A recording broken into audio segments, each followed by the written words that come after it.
BNP নেতা ইলিয়াস হোসেন সরাসরি হুমকি দিয়েছেন। নাম বললাম, কাকে হুমকি দেওয়া হচ্ছে তা বললাম আমরা। আমাদের মহিলা কর্মীদের অসংখ্য জায়গাতে কাজে বাধা সৃষ্টি করা হয়েছে এবং হুমকি দেওয়া হয়েছে এবং তাদের ছবি তুলে বলা হয়েছে আমরা নির্বাচনের পরে দেখে নিব, এই কথা বলা হয়েছে। গতকালকে পর্যন্ত এক জায়গায় গেছে, সেখানে তাদেরকে বলা হচ্ছে আমাদের মহিলা কর্মী বের হওয়ার সাথে তাদেরকে মানে এইভাবে করে হুমকি দেওয়া হয়েছে, তোমাদেরকে আমরা দেখে নিব। আর নানান জায়গা আপনি দেখছেন যে দেশের বিভিন্ন জায়গাতে বোরকা ধরে টানাটানি করা, মারধর করা, এমনকি পেটে লাথি মারার ভিডিও আপনারা দেখছেন।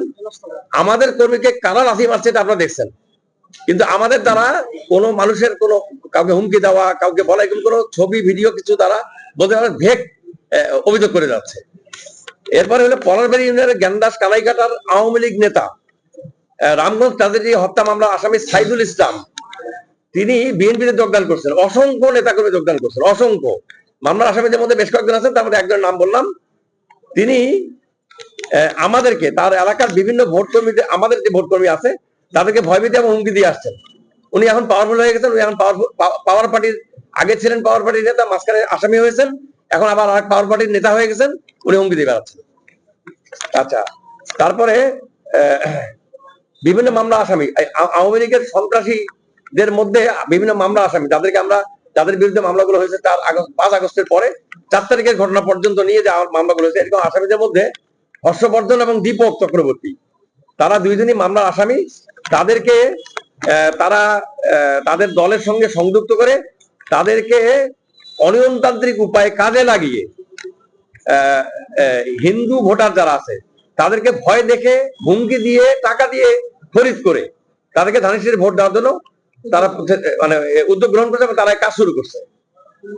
এবং তারা মনে করে যে এই দুইজন হচ্ছেন ওই কমিউনিটির নেতা, তাদেরকে দিয়ে হুমকি দেওয়া হলে পরে তারা হিন্দু কমিউনিটির ভোটটা তারা পাবেন, এরকম ধারণা করে এই অনুযায়ী তারা চেষ্টা চালাচ্ছে। এরপরে আজকের ঘটনা, ইটাখলা ইউনিয়নের বিএনপি নেতা রাব্বি, ইটাখলা ইউনিয়নের বিএনপি নেতা রাব্বি, একটু আগে কিছুক্ষণ আগের ঘটনা, বিকালের দিকে ফকিরের বাদে আজকে আমার একটা পথসভা আছে, আমি নিজে সেখানে যাবো। সেই পথসভার স্টেশন সে ভাঙচুর করে ভেঙে ফেলছে। এই যে স্পেসিফিক অভিযোগগুলো বললাম, নাম বললাম, জায়গা বললাম, ঘটনা বললাম, সবাই বললাম, এগুলো স্পেসিফিক তথ্য আমরা আপনাদেরকে দিলাম। আমরা সাথে সাথে প্রত্যেকটা বিষয়ে আমরা জেলা প্রশাসক অর্থাৎ রিটার্নিং অফিসার মহোদয়কে আমরা জানাইছি, তাকে অবহিত করছি এবং তার সঙ্গে পরামর্শ করে আমরা লিখিত অভিযোগ রেডি করতেছি, আমরা অভিযোগ দিব। ব্যবসায়ীদের জন্য ঘুষ, কমিশন ও চাঁদাবাজ মুক্ত পরিবেশ গড়ে দেওয়া হবে। নতুন উদ্যোক্তাদের সুযোগ সৃষ্টির উদ্যোগ গ্রহণ করা হবে। সংখ্যালঘু সম্প্রদায়ের সমান অধিকার ও সামাজিক নিরাপত্তার সর্বোচ্চ অগ্রাধিকার দেওয়া হবে।